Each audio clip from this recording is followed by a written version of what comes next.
please welcome Jodi, Shelton, and Sylvia Acevedo.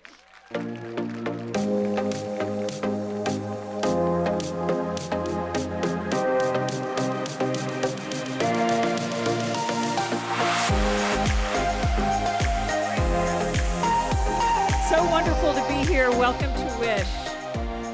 It is so great to see everyone, and I hope that my wish for you, no pun intended or pun intended, is that you walk away inspired, motivated, and absolutely convinced that you made the right career decision to join the semiconductor industry. I want you to look around you because these really are your people. Okay, your peers are here, your competitors are here, your partners are here. The entire ecosystem is represented here today. And I hope that you build a network both professionally and personally, that you will be able to link back to this day and say, that's where I met this person, and that it has a great impact on your career and your personal life. Today, I get the opportunity to sit down with a person I adore as a friend and a human being, and that I admire as a leader and a professional. And this interview that I'm going to be doing with Sylvia this morning is going to be on my new podcast called A Bit Personal, that is going to launch in January. It's a conversation with my friends, but really the leaders who are impacting the future of technology. And so if you want to follow the podcast on Instagram to find out who's going to be on it, we don't launch till January, but we're going to do several ahead of that. You will be able to find out who some of our guests are if you follow us, and I think the QR code is in your booklet. So please join us in following my new podcast. So it's going to be really fun.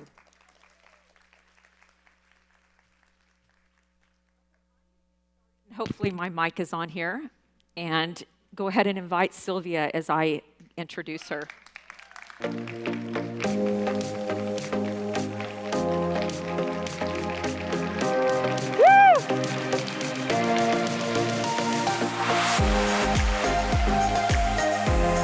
Okay, you gotta check this out.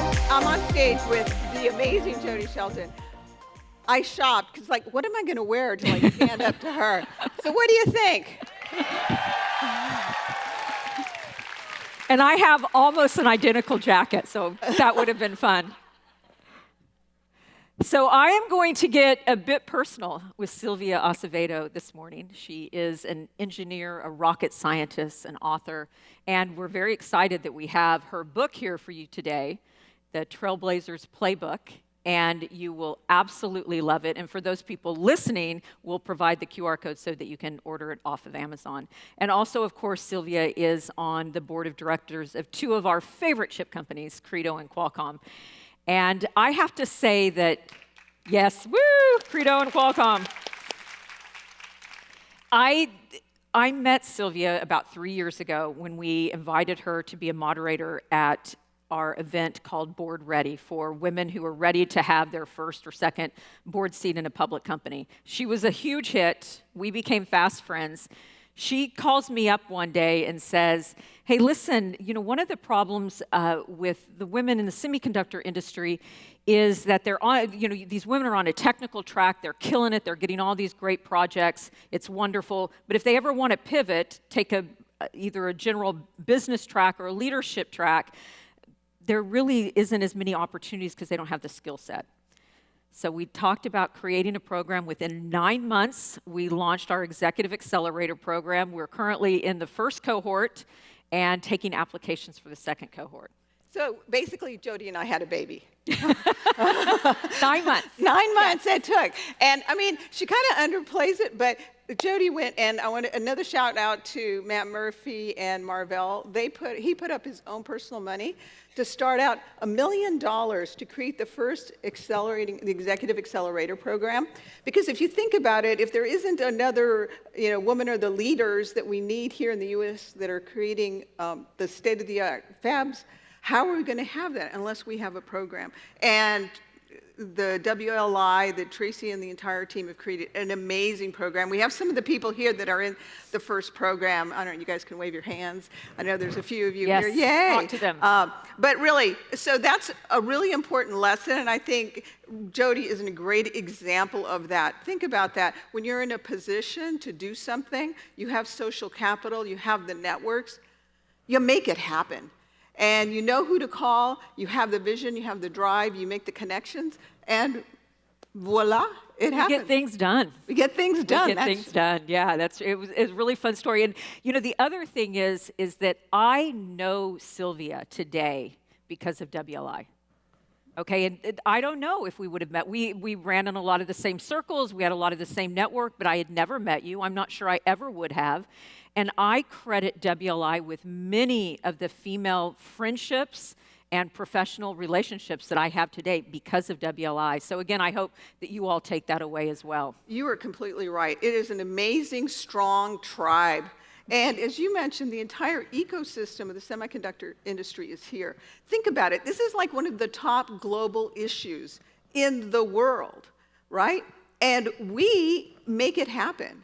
And so all of you who are in this room are part of that global supply chain that the entire world depends on. What is it, like 30, 40, 50 billion devices that are connected, the Internet of Things? You're part of that. You're part. And if it doesn't work, everything shuts down. Right. So you all play an important part in all of that. Okay, so we're going to get started. So in the spirit of Barbara Walters, I'm going to see if I can make the audience cry within like the first 10 minutes. Oh, man. Because I cried the first time that I read Sylvia's manuscript, like all day. It was, it's a lot. And so again, I'm very excited for you to read the book. We're going to take a few highlights and go through it, or lowlights in some respects. But I think really to understand Sylvia, to understand her leadership style, to understand her as a human being, you really need to understand her childhood. And I think it also helps put your success in context. So I want to go back to your childhood. And you were a pretty smart and ambitious kid. But you didn't really necessarily have anyone pushing you, and maybe overtly pushing you away from math and science path. So I want you to tell the audience and talk a little bit about how did you begin to see yourself with potential when maybe others did not? And where did that grit and fortitude come to take a path that you really didn't have anybody saying, follow me or take this path? Well, I really appreciate that question. And I didn't know the answer to that till a few years ago when somebody asked me, like, how have I done all these things? And I did a lot of introspection. And it kind of first started with that age-old thing, which is I wanted my dad's love. I grew up in a Mexican household. We spoke Spanish. I have an older brother. And my dad favored my brother quite a bit. Anybody have experiences like that? Yeah.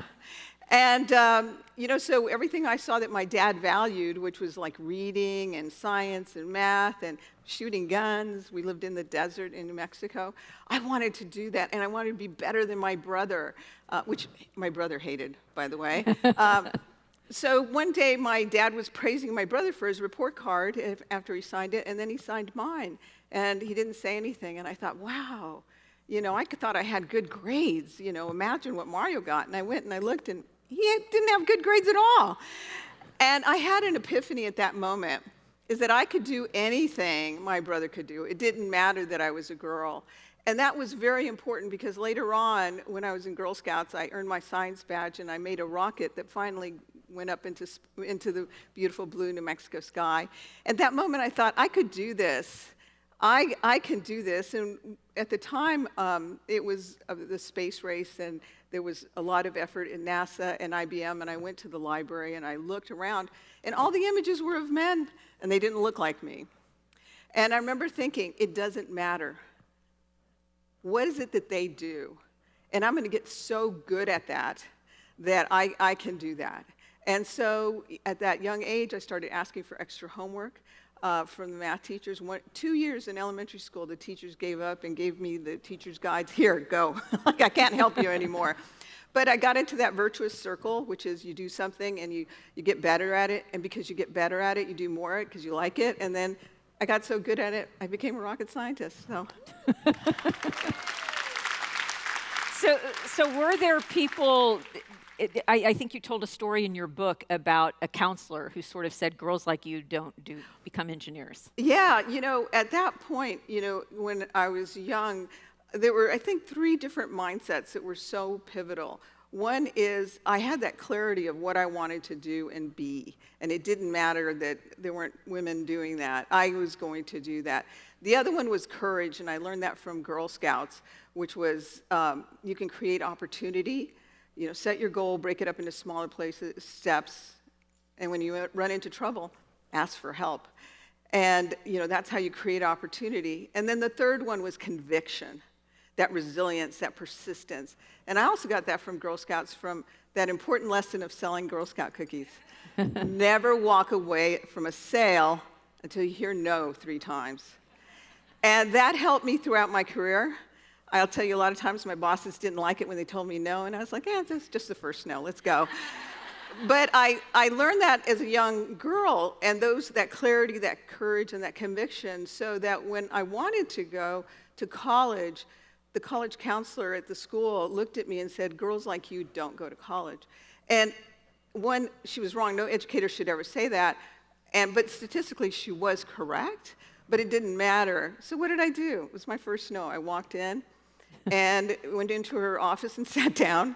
She followed me in. And she said, what do you want to study? And I said, I want to be an engineer. And she laughed. That was my second no. So then, what did I do? I became an engineer, and then I worked at NASA as a rocket scientist. So you went to Stanford and got your graduate degree. At that point in time, you were the first Hispanic, I think male or female, to get an engineering graduate degree at Stanford. So what was that like being the first? I mean, was it a lot of pressure to sort of have all that representation on your back? Well, I was one of the first. There's a couple of others, but not very many. But so I didn't think of it as representation. I thought of it as I belong here. And so what do I need to do to be really good here? And I'll tell you, it was really tough because the graduate school at Stanford gets the best in the world. And back then, that's when all these countries had kind of figured out that the gateway to Silicon Valley was Stanford, was one of the gateways, but Stanford was one of the key ways to do it. And so the best people from Taiwan, the best people from Korea, the best people from India, the best people from Israel came. And man, did they work and study. It was really hard. So it really caused me to buckle down and really be the best I could be. I was also very fortunate because other people had sort of paved the way before me, and people that I had no idea. And there was this great guy named Dr. Howard Adams, because I had this vision of going to Stanford since I was in 4th grade when my teacher, Mrs. Baldwin, showed a picture of Stanford. And I grew up for many years literally on a dirt road in Las Cruces, New Mexico, one of the driest places in the country. But when I saw the green lawns and the green hills and the red tile roof, I said, I want to go there. And she said, Sylvia, you're a really smart girl and you can go there. And at 9 years old, I made that commitment and realized I set a goal, which is to go to Stanford, and then I realized you have to break it down into little steps, which meant, oh God, I got to get really good grades, and I have to do these things called extracurriculars. So when I was able to go to Stanford for my master's degree, I remember one of my professors, when I showed him, because my undergraduate was from New Mexico State, and I showed him that my acceptance letter, and he said, okay, he read it, and he goes, it doesn't say anything about funding. I was like, oh. Yeah, ruh-roh. But then I got a call from this guy. His name is Dr. Howard Adams, and he said, I just want to tell you your entire graduate school is paid for.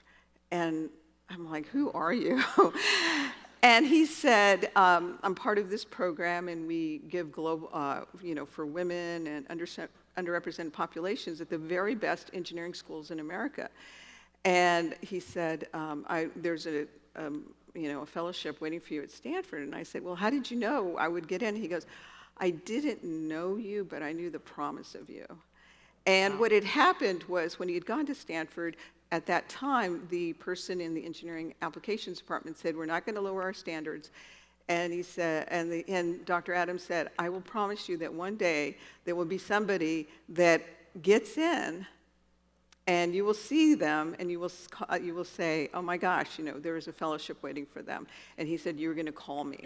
So he gave that guy the card. And so one day, Dr. Howard Adams got a call from the engineering admissions officer and said, you're not going to believe it, but even from a place we don't recruit from back then, in a small town of Las Cruces, New Mexico, from a state school, we got somebody who got in.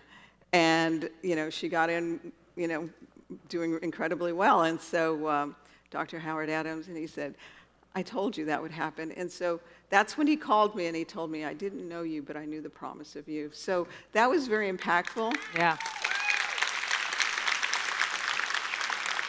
And just like you have done, use your social capital to make the path bigger for others. For me, that lesson really taught me that when you're in a position to open up the opportunities for others, just do it. And my first book is The Trailblazer, with Path to the Stars. It's a middle school memoir. And my second book is The Trailblazers Playbook. So there's something about me not only wanting to blaze a trail, but to create not just a path, but a highway of opportunity for those who are coming up, for all of you. That's awesome. I see you doing that all the time, Sylvia. It's really Thank great. you. Okay, so then from Stanford to NASA, did they come in and recruit you? How did that work? And then what was that like? I mean, going into NASA, did you feel accepted immediately there? What kind of role did you play? So, luckily I had an internship at Sandia Labs that really prepared me for NASA. And what I mean by that was my first job as an intern at Sandia Labs, they didn't even have a bathroom. Like, think about that. You come in to go work. Yeah, for women. They didn't have a bathroom for women. And I was like, okay. So, but what was that to me? My first no, right? So it's like, okay. So, I just made sure I didn't drink much water or fluids. I brought a bike into work. I found the nearest women's bathroom. And after 6 weeks, they realized I wasn't going to give up. And I had a good attitude. And finally, one day, I remember it was like this commotion. And I was like, what's going on? And there was a brand new white porta potty, and it said hers on it.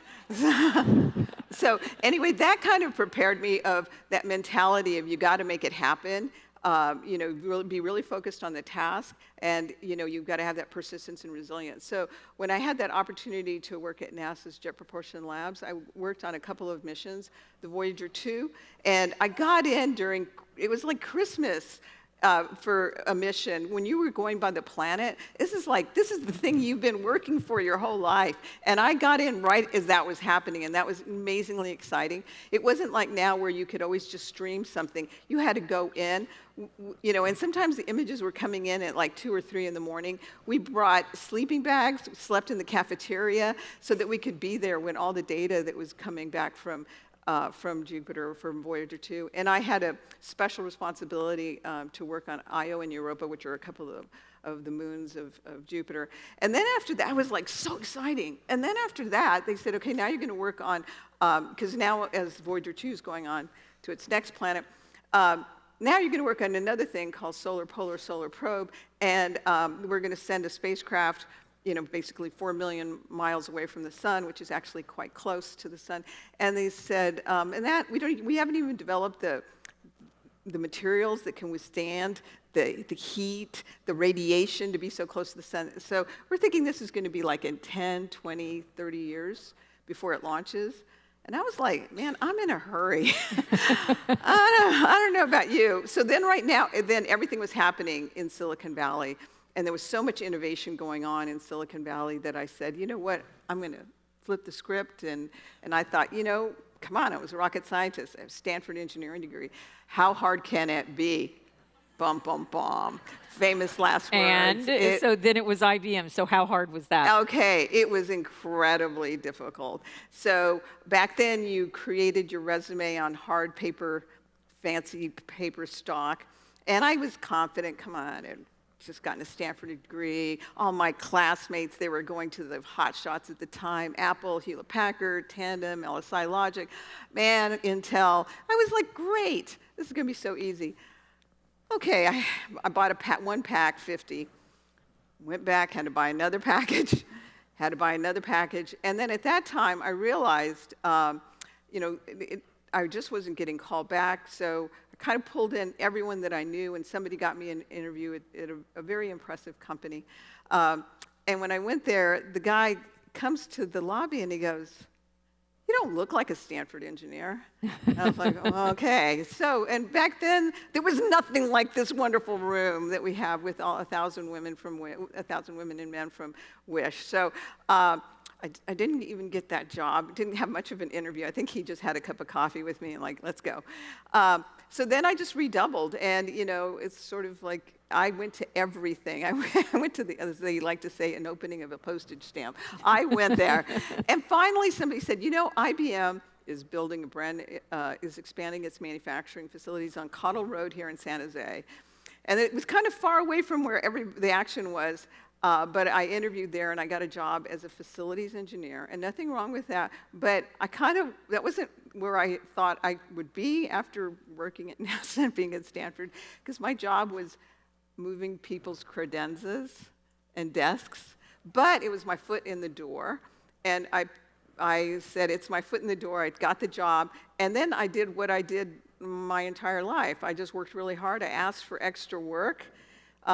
Finally, one day, my boss threw me a bone, and he said, there's this one part, it's a small part for the entire disk storage device, and we really need to double the production of it. And he said, all you need to do is just double what's already there.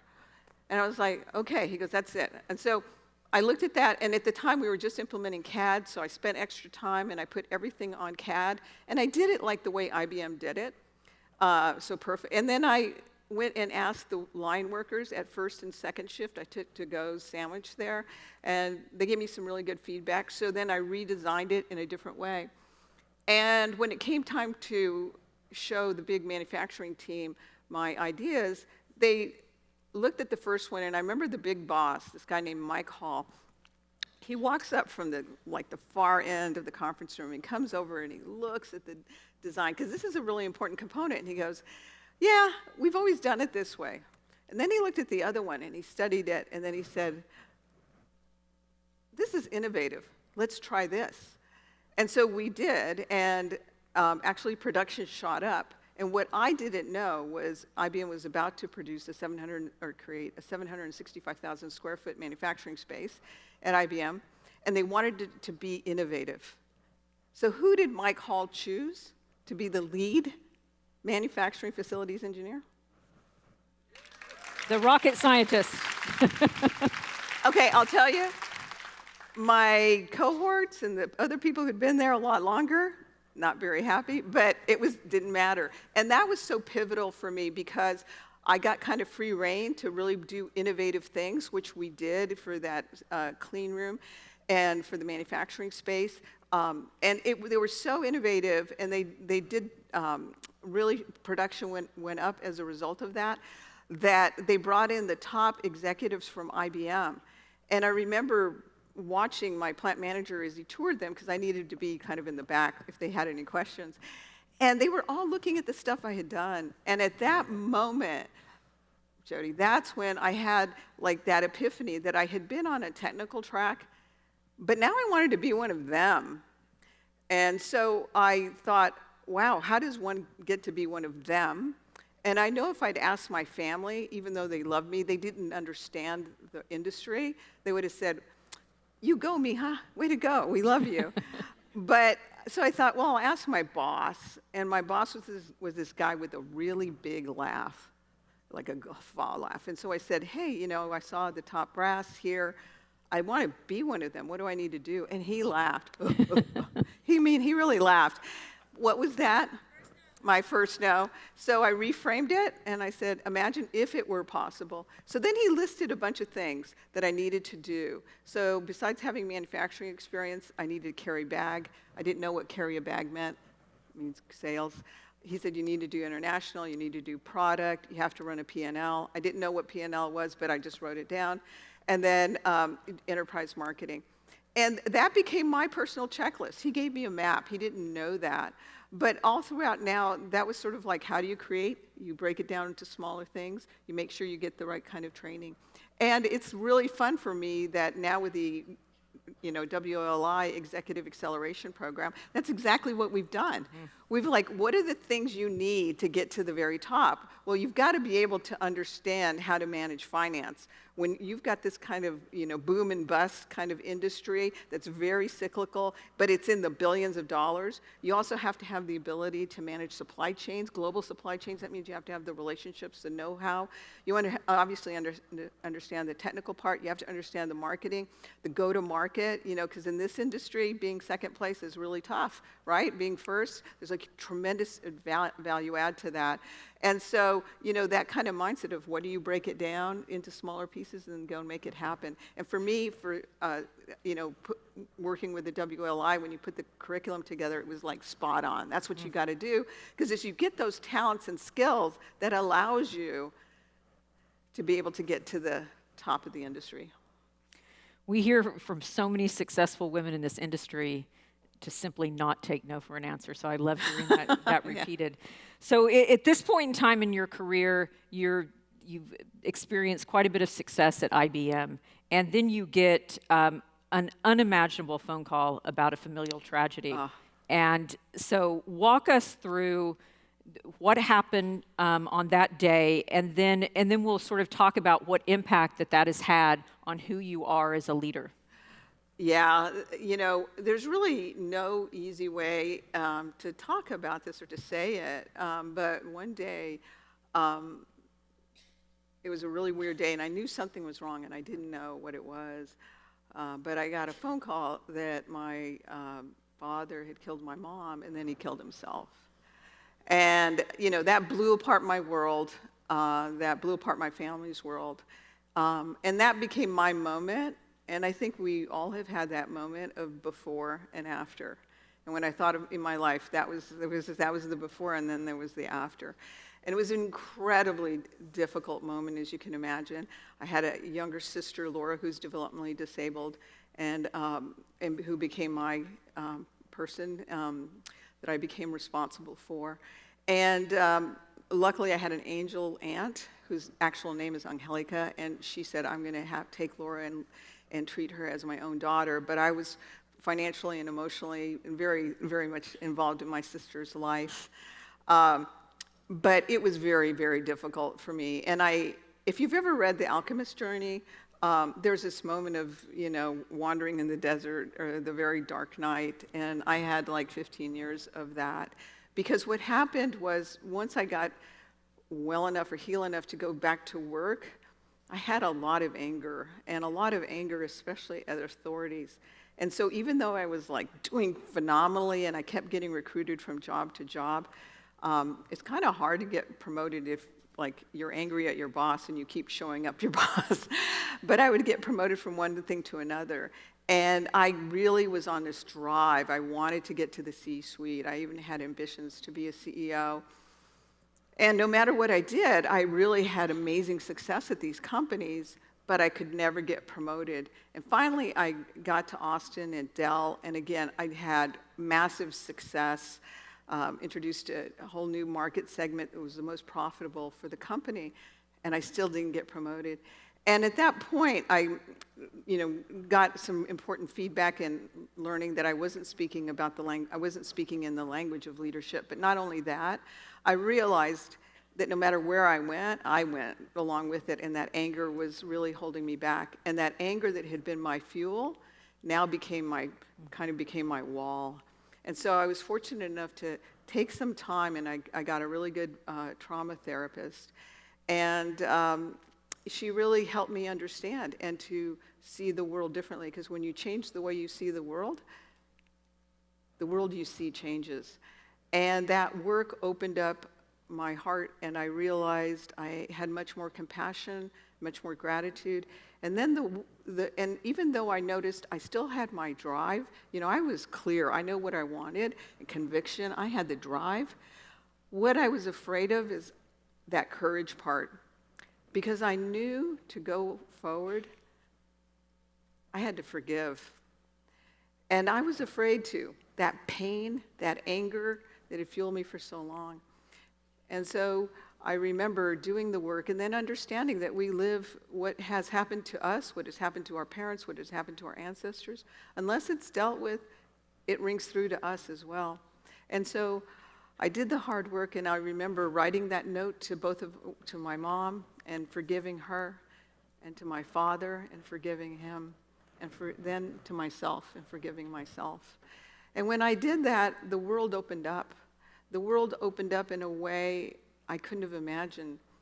And I wanted to tell that story in the book because, one, we all have something hard that happens to us, that moment that's that before and after. But what I wanted to focus is not on that tragedy, not on that moment, but the recovery. Like, how do you come back? How do you then, face those things that you don't want to face in your life? How do you have the courage to do that? Because when you're doing something new, maybe you're learning a new skill, it's like, you give yourself grace. But when you're having to change something about yourself, especially emotionally, we don't always give ourselves that grace. Because when you're making that next step, you're doing something different. You're changing something that has been important or been how you've acted.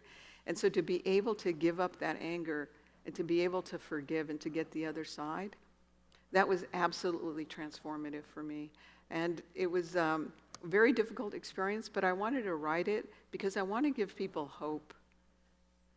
Because unfortunately in the world there's a lot of bad things that happen, and we hear a lot about them. But what we don't hear enough about is the recovery, is how you can come back and how you can pick up and begin to live your life of your dreams. And I have to say that after that moment, my world opened up. Amazing. Thank you. Amazing. Thank you. So obviously, again, for most of us, we just can't even imagine something so tragic happening to us and then recovering. But all of us definitely experience setbacks and disappointments. Whether it's you didn't get the promotion that you thought you deserved, you didn't get the salary increase that you needed, didn't get the board seat. So how do you deal with now, again, especially going through something like that and that you have the skill set to do so, how do you deal with the setbacks and the disappointments and then just either get on with things or knowing that maybe that's a message on that you need to pivot and rethink things? So how do you go through that process? Yeah, it's very important to realize when you have setbacks, that's a lot of lessons for you. That's a lot of information. So why is it that you didn't get that job? What is it that you have to learn? What skills that maybe you need to develop? So for me, I really saw that as really good. It shifted me from being angry about it, but really being curious and leaning in. And one of the things that I had learned at Dell when I had so much success, and I could have attributed it to, they don't like women, they're not promoting, whatever. But somebody said, you're not speaking the language of leadership. You're not talking about how you create value add. And I really took that to heart, that I realized I had been talking like an operator. I wasn't talking like a leader. I wasn't talking about how this fit in strategically, how we were adding value, how it was providing so much profit to the company. I wasn't talking like that. And once I learned that was an important lesson. So I could have just taken that as a really bad setback. They don't like me. Or I could have said, what do I need to do to be different, to do better? And I think I've continued that as well. The other thing, too, is that experience taught me is that we all have a story. We all have a story, so treat people with grace. You don't know what's going on in their life, so kindness and compassion are important. Now, don't mistake kindness and compassion. I'm still really competitive. And kind doesn't mean weak, right? But it doesn't also, being strong, being dedicated, being competitive doesn't mean you're not compassionate. Doesn't mean that you can't see people for who they are. So that experience really taught that to me as well, which was incredibly useful then when I later on became the CEO of Girl Scouts, and is useful now too. Yeah, I think that a lot of times when you think about leadership in semiconductor industry, this is like the most brutal industry in the world. So kindness and heart don't really come to mind when you think about leadership, but some of the best leaders have that kind of empathy. I remember just actually Matt Murphy was just speaking at a Fireside chat last week, and he said that he actually thinks that the industry is kinder than it used to be, that it's more, there's more collaboration, more sitting across from each other at a table, which I think is a really good sign. Do you think it's a kinder industry? Well, I'll tell you a funny story. So having worked in technology for a long time, you kind of develop behaviors like if they start talking and, you're talking and they talk over you, you don't stop talking, Yeah. You got to have sharp elbows. So when I became CEO of the Girl Scouts, I took that behavior, and I'll tell you, in an organization mostly women, that kind of doesn't work. So I learned, to kind of modulate that. But I think that it never hurts to really assume the best of someone until you realize or you've learned that, that's not, you've got to be careful. But, this is an industry, you got to be strong, you got to believe in yourselves. And look in this room, there's a lot of you, which I love. So it does take resilience, courage, that clarity, that takes that confidence, and also the conviction. But you all can do it. I mean, I know most people, if you said a quadratic equation, they'd be like, oh no, I was told there'd be no math. And you're like, quadratic equation, pff, come on. I can do that in my sleep. Funny. So, and I always say in my career that, I was always in a room full of people light years ahead of me, okay? And, I guess, I was young enough when I started in this industry that I thought I knew a whole lot more than I did. But I mean, again, when you're in the rooms with the Jensen Huangs of the world or the Morris Changs, you are the stupidest person in the room. It's not just humility, it's for sure. But, and for that, in many cases, I should feel like an imposter. So this comes around to a question that often comes up, especially with women, this whole idea of the imposter syndrome. And so I want to ask you if you ever had it, and if not, why do you think you never had it, and what's the advice to people who may feel in a debilitating condition, by the way? Yeah, and I really feel for people who have that. I will say, probably because of my background and that as a very young child, I wanted my dad's love and I had that epiphany moment, I really saw in my mind what I wanted to be, and it didn't matter that there was no one like me in those rooms. And I visualized myself in those rooms, and I got in those rooms, right? So I really feel that if you have that, I know I've spoken to a lot of women who have that, and as you said, it's very debilitating. But I kind of go back to that mantra of you can set higher standards for yourself than the world has for you, and to really focus on what the skills are that you need, and have that courage. And I know that's tough because, what I've learned, especially going through what I did with my parents, is courage. You've got to take a step to do something you haven't done before, that unknown. And that unknown can be really pleasant and really uncomfortable. But going through it, you can feel very free. And so I would just encourage you and give yourself grace, and really dedicate yourself to what makes you come alive, and to really apply that in your life. Did you find in your career that at points that it was advantageous to be a woman? Being CEO of the Girl That's a no. Scouts? Yeah. Yeah, not so much. I mean, it was really funny. Even when I was a White House commissioner, do you know women's bathrooms are an oversight? And last thought in the Eisenhower building, which is right next to the White House. So women who are in big meetings, like, we have to run far away. The men get to have convenient bathrooms right next to the conference rooms or meeting rooms, so they go do their thing, and then they network. We're hustling across the way, and then there's only a couple of stalls. And frankly, until the Obama administration, there were no, menstrual products at all in any bathroom. So it was kind of like all the women would be like, hey, like, can I have a cigarette? Hey, can you help a girl out here?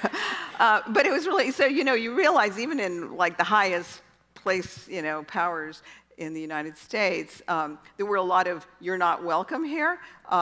So yeah, there's a lot of times you just have to keep going. Right. But I will say there were moments that when I first got to head up Latin America, I was at this big event at the Tamanaco in Caracas, Venezuela, and I remember thinking, I gotta go talk about high-speed networking in Spanish to all these men. And I remember falling on the bed and go, oh my God, like, what have I got myself into?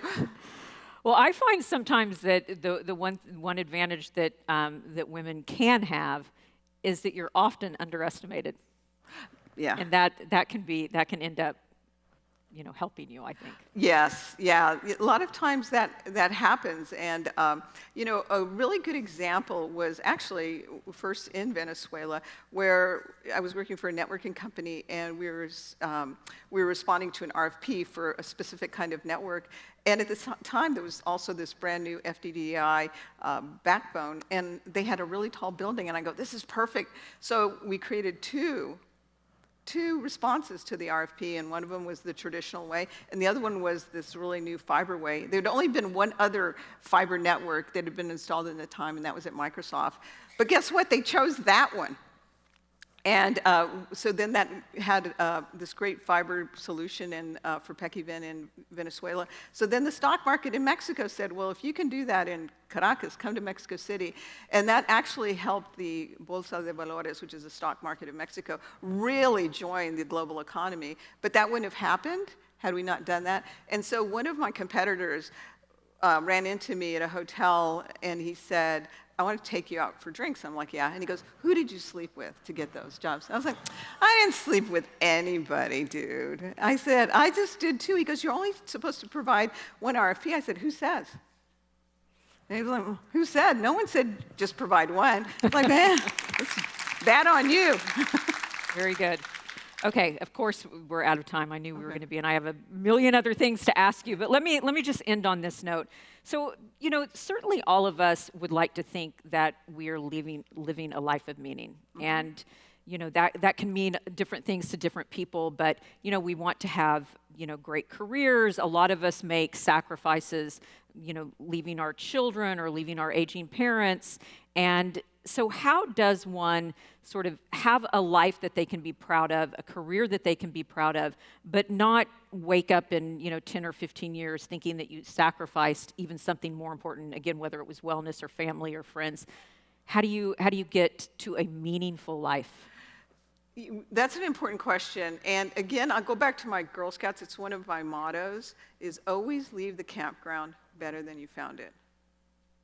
And right now, Jodi, you and I are in a position, we're, the doors to the very top, they only open from the inside. And so who we've become has allowed us to be in those inner sanctums. And I know that's an amazing opportunity, but it's also a responsibility. And to say, it's also a power. And so, when Jodi and I talked about, let's create an accelerated program so that we can prepare men and women to be at the very top leadership of the semiconductor industry. Think about that. It went from idea to implementation concept in 9 months, right? But that's because what we value is really, how do we leave the world in a better place? And I want to thank all of you, and I want to thank Jodi, because in WLI, but you have also chosen to make an investment in yourself by being here. And I want to thank you for that. And I want to thank you for being part of this important tribe. And the way we know we can magnify our impact is to not just think about how we reach up, but how do we reach out? And indeed make the path not just a highway, not just a path of opportunity, but a highway of opportunity. So I want to thank you for that. Thank you, Sylvia. This was great. All right, thank you, everybody. You're wonderful. It was awesome. Thank you.